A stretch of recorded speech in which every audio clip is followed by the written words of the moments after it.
Hello mga mami! So ayan, finally, nabili ko na nga din pala yung pangarap kong set-top non-stick pan. Yes po, pangarap at medyo pricey din po kasi talaga yung product na ito. Usually po kasi napapanood ko lang to sa TikTok sa mga mamis na mahihilig sa timkahoy at puti ang concept sa kitchen at sa mga mamis na mahihilig magluto dyan.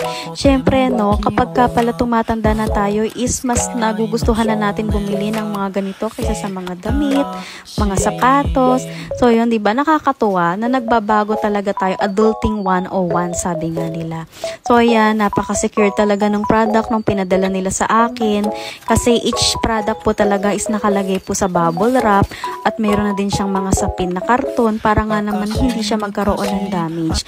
At meron na nga din pala tong kasamang manual kung ise-set up mo siya or kung paano mo siyang gagamitin. So ang pinaka nagustuhan ko sa product na ito is maganda siyang pang-display na rin. So kung gusto nyo rin ito is link in bio and click the